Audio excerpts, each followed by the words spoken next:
mas pinalakas na pagbabalita, komentaryong walang mintis, iba't ibang entertainment. Radyo natin to! Radyo natin to!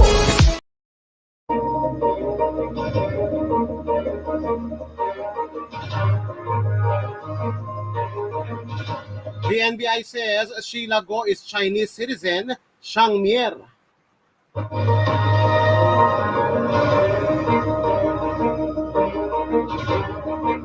Alice Go, still in Indonesia, entered Sabah after the Philippine exit, according to the Bureau of Immigration.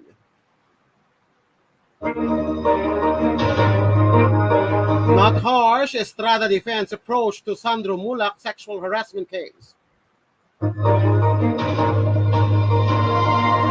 The Philippines flies workers home after Laos cyber scam crackdown. 23 Filipino seafarers rescued from tanker attack in Red Sea.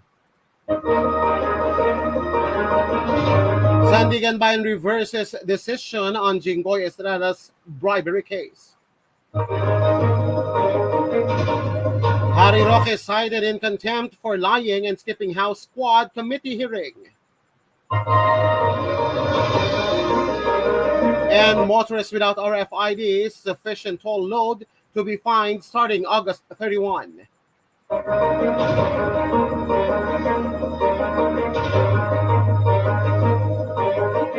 This and more on Newsline Weekend.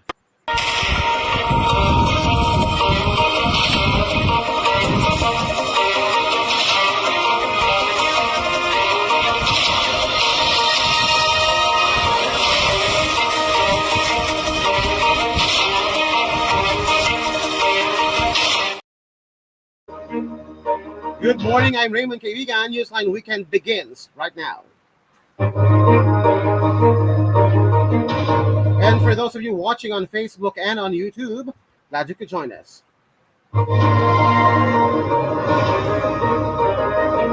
Topping the weekend news, NBI says Sheila Go is Chinese citizen Shang Mier.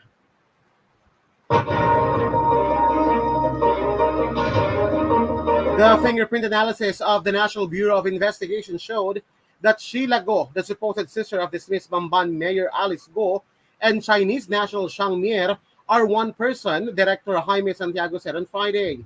Comparative fingerprint analysis shows that Chinese Shang Mier and Sheila Go are one and the same person, Santiago said in a briefing.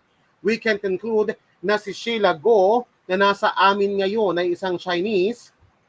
He added, the update comes right after Sheila Go and Cassandra Leong, individuals linked to Go and alleged Philippine offshore gaming operator, were deported to the country on Thursday after leaving the Philippines without any records.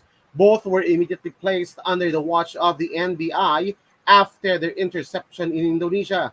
The NBI chief said that Sheila Go is charged for violation of immigration laws and the Philippine Passport Act after she was apprehended with a fraudulent claimed Philippine passport. Ong is also held by the Bureau for the same violations and for obstruction of justice.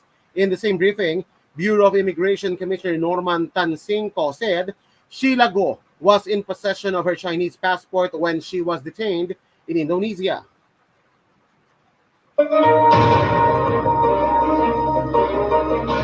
The official said the two women were turned over to the NBI at 10 p.m. on Thursday for inquest proceedings. The NBI concluded that Sheila Go is a Chinese national. Questions of deportation were raised. To this, the official said that all pending charges against Go should first be resolved before she is processed for deportation. The Department of Justice, however, wants Sheila Go to remain in the country to be subject of criminal charges. Deportation is the natural consequence of administrative case in the Bureau, but we do not want Sheila Go to be deported, and we will be able to prevent her deportation if eventually she will be subject of criminal cases, whether at preliminary investigation or the courts, DOJ Undersecretary Nicolas T. told Radyo Natin To.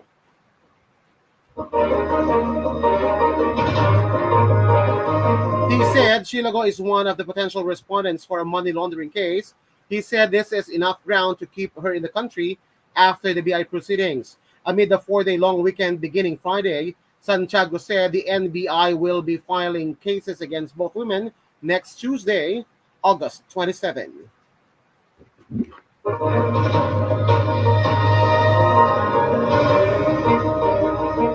Meanwhile, Alice Ghost is still in Indonesia, entered Sabah after the Philippine exit, according to the Bureau of Immigration.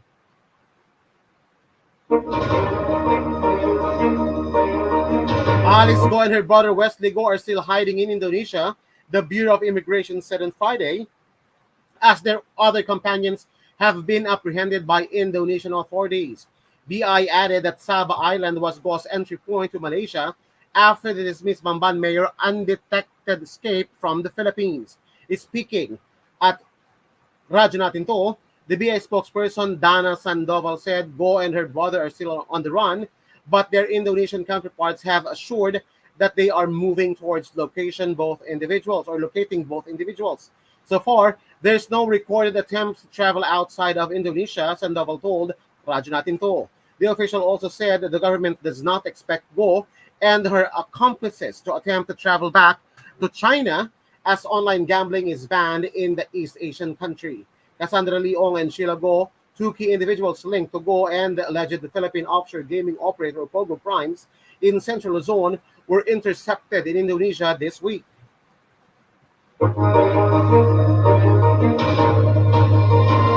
They were deported to the Philippines on Thursday and immediately placed under the watch of the National Bureau of Investigation.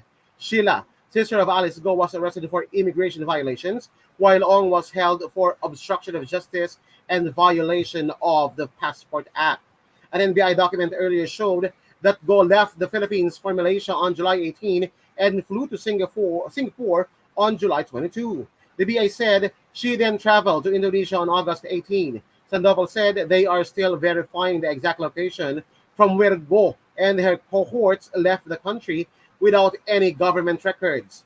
Their entry point in Malaysia was Sabah, so there is a big possibility that the group departed via illegal means rather than passing through the formal airports as seaports in going to Malaysia, Sandoval told Radyo Natin To. President Ferdinand Marcos Jr. earlier warned erring officials who helped Go and her accomplices escape that legal consequences await the culprits. Government bodies are set to launch a probe on personnel and agencies that may have helped Go evade travel authorities and flee to another country. If Go did try to pass immigration authorities, Sandoval said they would still have been able to leave the country as the Bureau has yet to receive a whole departure order against the dismissed Bamban mayor.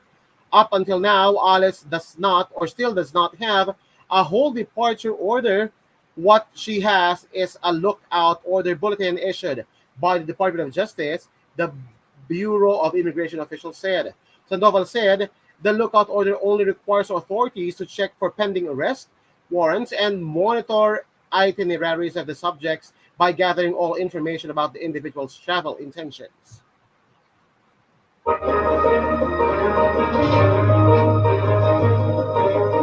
In other news, not harsh, Estrada defense approach to Sandro Mulak sexual harassment case. Amid backlash on his approach towards sexual harassment victim Sandro Mulak in the Senate hearings, Senator Jinggoy Estrada on Friday said he was not harsh in his questioning. I was not harsh. I was harsh on the lawyers of the two independent contractors and the lawyer of Sandro because all the while I knew Sandro was going to tell all, Estrada told Radyo Natin To. The lawyer of Sandro Mulak advised her client not to speak, so parang na-off naman ako doon, the senator added. Netizens expressed their dismay over Estrada's insensitive approach toward Mulak at the Senate hearing investigating sexual abuse in the entertainment industry. At the hearing, Estrada prodded Mulak and Gerald Santos, who revealed he was raped by an ex-GMA musical director when he was 15, of their experience. Estrada's manner of questioning irked the public as some found the senator lacking sympathy towards the victims. Estrada is part of the Senate panel conducting an inquiry on the issue of sexual harassment in the entertainment industry after Mulak filed a case against two independent contractors of GMA Network.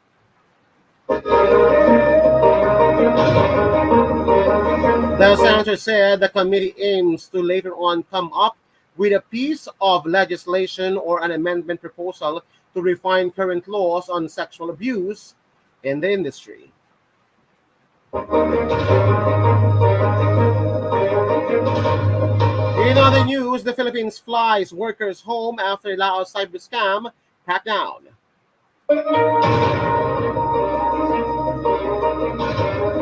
The Philippine government said on Friday it has begun flying home distressed Filipino workers from Laos following a cyber scam crackdown at a shady special economic zone near the country's border with Myanmar and Thailand.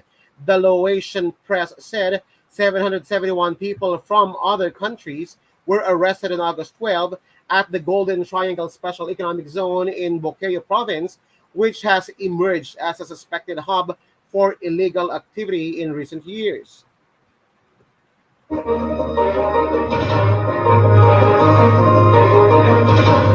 A team from the Philippine Embassy in Vientiane was sent to Bokeo to facilitate the release and extraction of distressed OFWs or overseas Filipino workers, the Foreign Department said in a statement.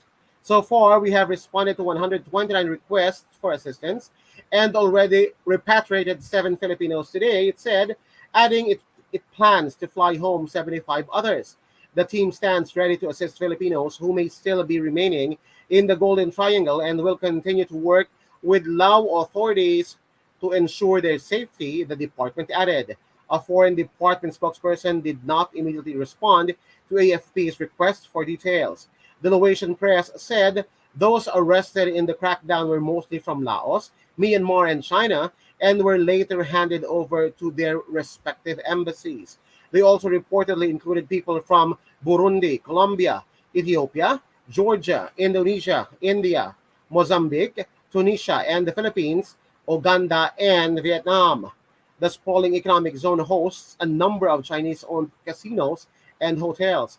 It has seen a rapid surge in illicit activities since it was set up in 2007, including drug smuggling, gambling, and associated criminal activities, Crisis Group wrote in a report last year.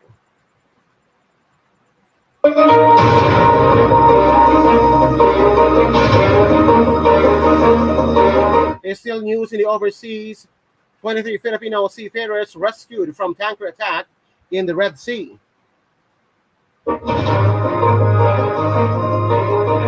All 23 Filipino crew members have been rescued from MT Suonian after their ship was attacked by Houthi rebels in the Red Sea, a Department of Migrant Workers said on Thursday. It said the Greek-owned oil tanker was adrift after it was hit by missiles from Houthi rebels off the Yemeni port of Hodeida on Wednesday. According to a Reuters report, MT Suonian was targeted by multiple projectiles. The crew members, including 2 Russians, were rescued by the French Navy the following day. DMW said concerned agencies will assist in the immediate repatriation of the seafarers. Upon arrival in the Philippines, it said the government will provide psychosocial, financial, training, and reintegration support to the seafarers and their families. In a separate statement, the Department of Foreign Affairs advised the public that the danger to all shipping in the Red Sea remains, and it poses a clear danger to all Filipino seafarers working in the area. It urged Filipinos to avoid the area altogether unless absolutely necessary for their livelihood. Coming up next on Newsline Weekend. The Sandigan Bayan reverses decision on Jinggoy Estrada's bribery case. Harry Roque cited in contempt for lying and skipping House Squad Committee hearing. And motors without RFID and sufficient toll load to be fined starting August 31.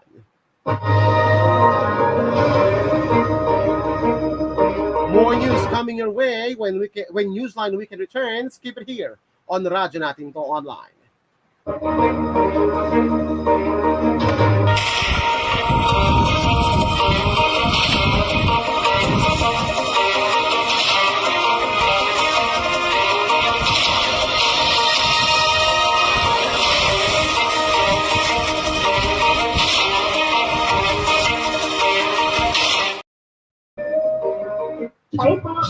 Gemaline, hapon na mukhang fresh ka pa din. Ay, baho lang ng anit.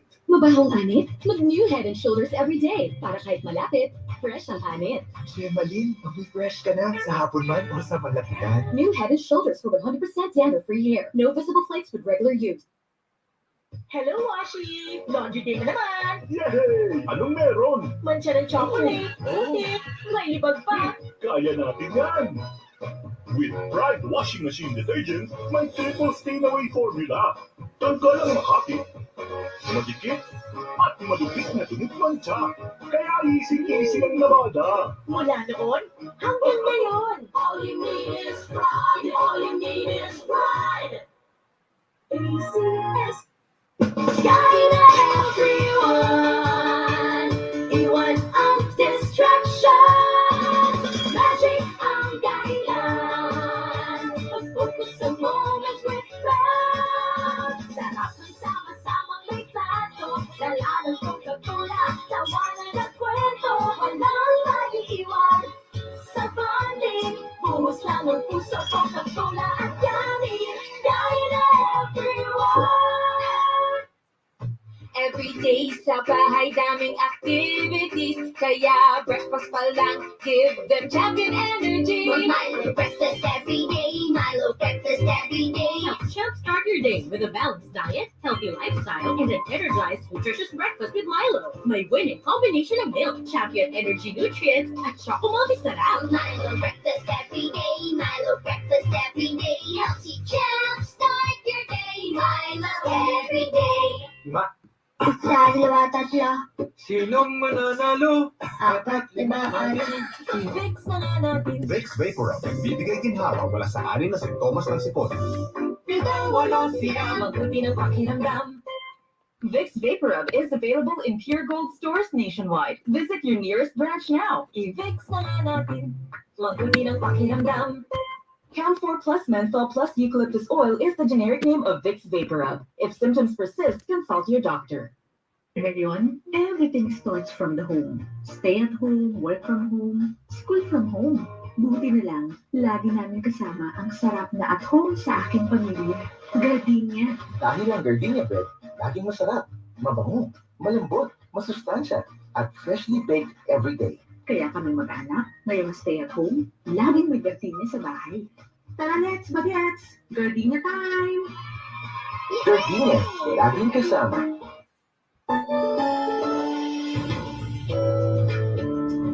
Sa mga millennials at young at heart, bagay na bagay sa inyo ang MX3 Plus. May CoQ10 at may L-carnitine. Sabayan pa ng workout at healthy diet. Kayang ma-achieve ang good health. Mag MX3 Plus araw-araw para M-Extraordinary. Mahalagang paalala, ang MX3 capsule ay hindi gamot at hindi dapat gamitin panggamot sa anumang uri ng sakit. Kapag kintab ng sahig ang pag-uusapan, dito na tayo sa number 1. Star Wax Floor Wax. Kintab ay to the max. Halos mahilis ng sahig ko ng kinanding tayo mga misis. Kapag kintab na pag-uusapan, dito na tayo sa number 1. Mag-Star Wax Wax, Star Wax Wax. Yan ang kintab na to the max, max, max. Star Wax ang number 1 floor wax. May waterproof formula. Buhusan mo ng tubig, balikintab ang sahig. Star Wax Wax, Star Wax Wax. Star Wax, di amoy gas. Star Wax ang number 1 kintab na to the max. Star Wax ang number 1 floor wax. Gawa ng ACS Manufacturing Corporation. ISO certified world-class quality. Shield Bath Soap. Galit sa sakit at may malasakit. Ang Shield Bath Soap ay recommended ng Philippine Nurses Association. Di biro maging nurse, dapat marunong sa sakit at marunong mag-alaga, yun bang may malasakit. Kaya pagdating sa bathroom, hanap ko tulad ko, lalo't may pamilya ko. Kaya ang gamit ko, Shield Bath Soap. Galit ito sa sakit, nagdulot ng germs. May antibacterial na pareho ng sa leading brand. At may malasakit sa skin dahil may shea butter moisturizer. May malasakit din sa budget dahil super affordable. Kaya naman recommended ito ng Philippine Nurses Association. Shield galit sa sakit, may malasakit. Shield Bath Soap, manufactured by ACS Manufacturing Corporation. ACS.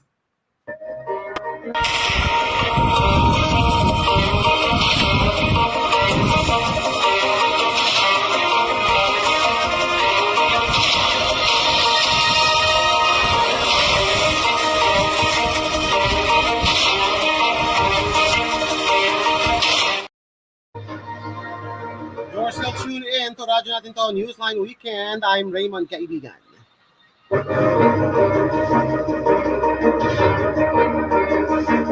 The Sandigan Bayan reverses decision on Jinggoy Estrada's bribery case. The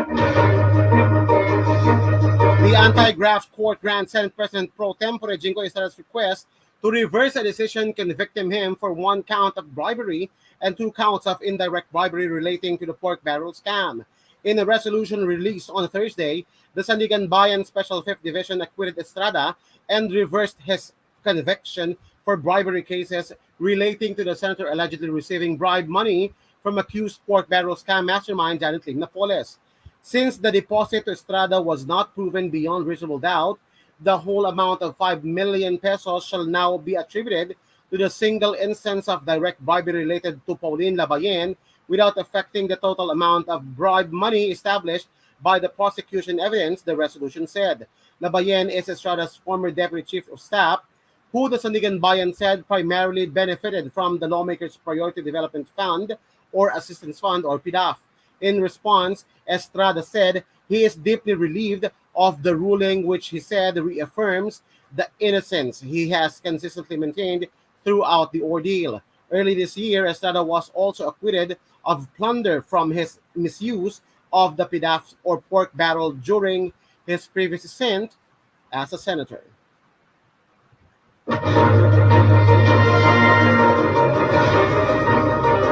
Meanwhile, Harry Roque is cited in contempt for lying and skipping House Squad Committee hearing.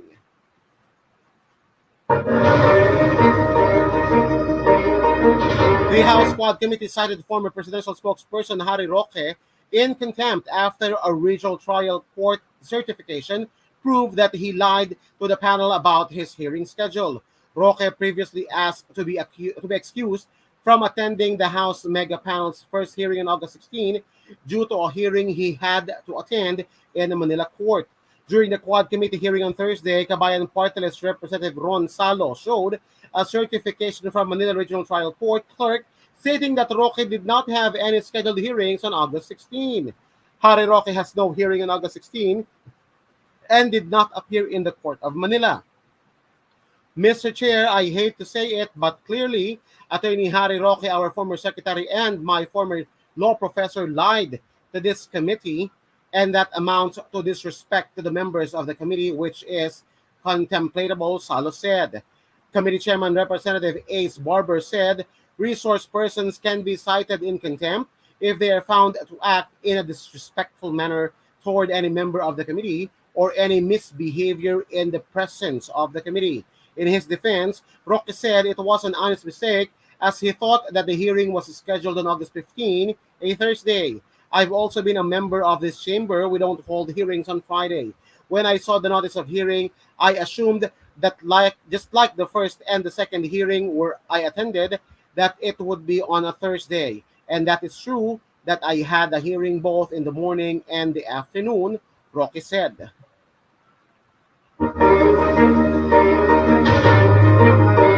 By the time I realized it was a Friday and there was, in fact, a hearing, it was already close to lunchtime and the hearing was in Pampanga. I apologize for the honest mistake, he added.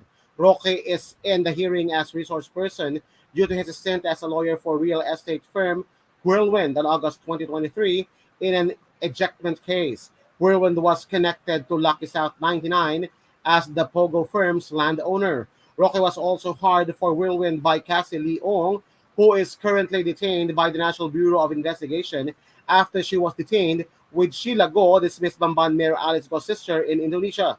Roque has consistently denied links to Lucky South 99. Roque will be detained in the House facilities for 24 hours as a sanction. Salo said this penalty is the barest minimum and is given in consideration to Roque's time as a former member of the Congress and his personal relations with the other lawmakers. And finally, motorists without RFID and sufficient toll load to be fined starting August 31. Motorists who have no radio frequency identification device or RFID stickers or who do not have a sufficient load balance at toll gates will be fined beginning August 31, according to a new memorandum from the Toll Regulatory Board.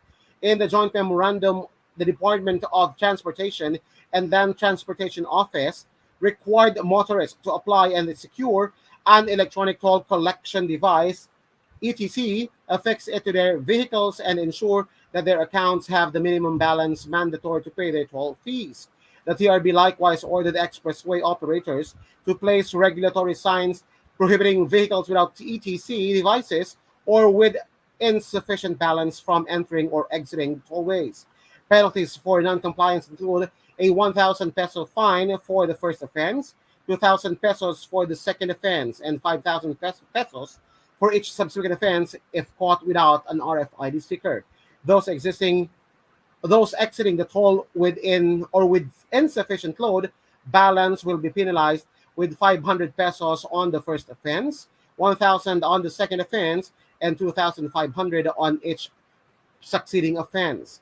Drivers using fake ETC devices will face fines of 1,000 pesos for the first offense, 2,000 pesos for the second offense, and 5,000 pesos for repeated violations. Apprehended motorists are obligated to settle all fines, penalties, and outstanding toll fees. Failure to do so will result in the suspension of the driver's license until the penalties are paid.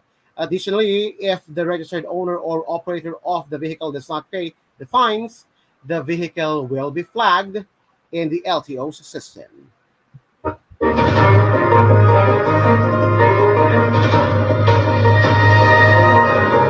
A quick roundup of today's headlines. The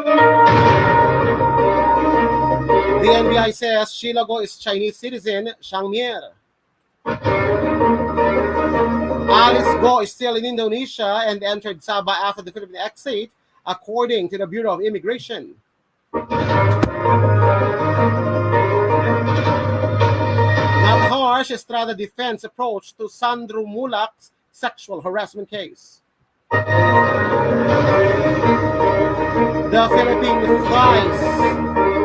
Philippine flies workers home after Laos cyber scam crackdown. 23 Filipino seafarers rescued from tanker attack in the Red Sea.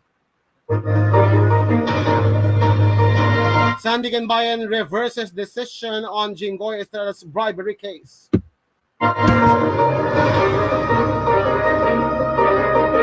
Harry Roque cited in contempt for lying and skipping House Squad Committee hearing. And motorists without RFID and sufficient toll load to be fined starting August 31.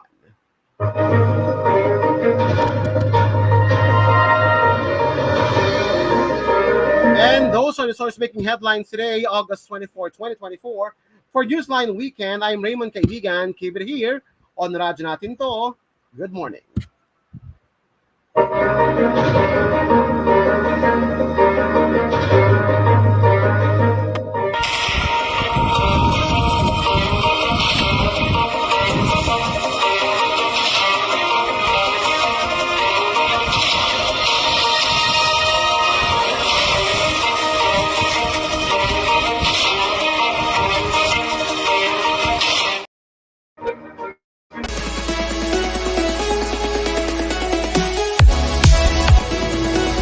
Mas pinalakas na pagbabalita, komentaryong walang mintis, iba't ibang entertainment. Radyo Natin To.